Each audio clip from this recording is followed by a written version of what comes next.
मल्हार भारत के छत्तीसगढ़ राज्य के बिलासपुर जिले में स्थित एक छोटा सा कस्बा है। यह ऐतिहासिक रूप से महत्वपूर्ण स्थल है जो कभी एक प्रमुख शहर था और पहली सहस्राब्दी में राजधानी के रूप में कार्य करता था। शिलालेखों और भारतीय साहित्य में इसे मल्लार, मल्लारी और सरभापुर नामों से जाना जाता है। आधुनिक समय में यह एक गांव जैसा है जहां एक प्राचीन किले के टीले और खंडहर, दो पुनर्निर्मित शिव मंदिर। यह बिलासपुर से लगभग 30 किलोमीटर दक्षिण पूर्व में एक ग्रामीण इलाके में स्थित है, जो भारत के राष्ट्रीय राजमार्ग 39 से एक मुख्य सड़क द्वारा जुड़ा हुआ है। बिलासपुर जिले के मल्हार में स्थित भीम कीचक मंदिर। इसका निर्माण लगभग 6ठी-7वीं शताब्दी ईई में हुआ था। को बता देती हूँ, सबसे पुराने विष्णु शंख, चक्र और गदा धारण किए हुए चतुर्भुज विष्णु की सबसे पुरानी जात मूर्ति लगभग 200 ईसा पूर्व की है, जो मल्हार, छत्तीसगढ़ में पाई गई थी। प्राचीन भारतीय साहित्य के साथ साथ महाकाव्य रामायण, महाभारत और पुराणों में उत्तर भारत के प्राचीन कोसल साम्राज्य के कई संदर्भ हैं। सूर्यवंशी इक्ष्वाकु वंश के राजाओं ने अयोध्या को अपनी राजधानी बनाकर कोसल पर शासन किया।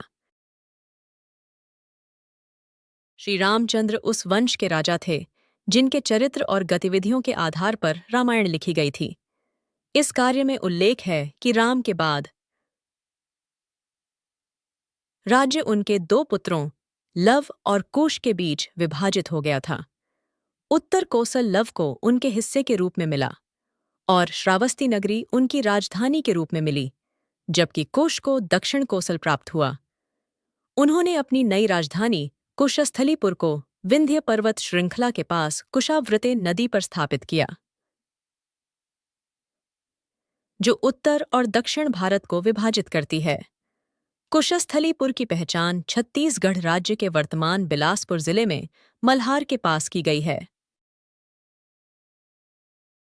अपने सैन्य अभियानों के एक भाग के रूप में सहदेव ने सिंधु गंगा के मैदान के दक्षिण के राज्यों को निशाना बनाया।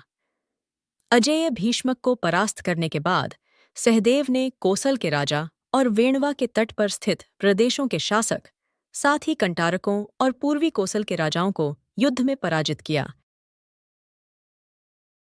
मल्हार में कई प्राचीन मंदिर मिले हैं, जैसे पातालेश्वर मंदिर, देवरी मंदिर और डिंडेश्वरी मंदिर। यहाँ प्राचीन अवशेष और जैन स्मारक भी मिले हैं। विष्णु की चतुर्भुजी मूर्ति महत्वपूर्ण है। यहाँ मिले अवशेष लगभग 1000 ईसा पूर्व से लेकर रत्नापुर कलचुरी शासन काल तक के हैं। 10वीं और 11वीं शताब्दी के मंदिर भी उल्लेखनीय हैं। इनमें पातालेश्वर केदार मंदिर भी एक है, जहाँ गोमुखी शिवलिंग मुख्य आकर्षण है। कलचुरी शासन का डिंडेश्वरी मंदिर भी महत्वपूर्ण है। देवर मंदिर में कलात्मक मूर्तियां मौजूद हैं। मल्हार में भारत सरकार द्वारा प्रबंधित एक संग्रहालय भी है, जिसमें प्राचीन मूर्तियों का अच्छा संग्रह है। मल्हार में उत्खनन से दक्षिण कोसल के कई राज्यों का पिछला इतिहास मिला।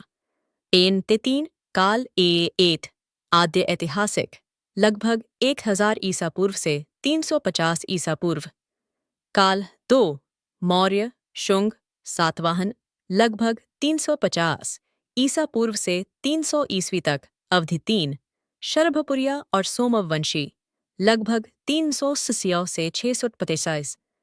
ओडिबिनाय काल 4 उत्तर सोमवंशी लगभग 6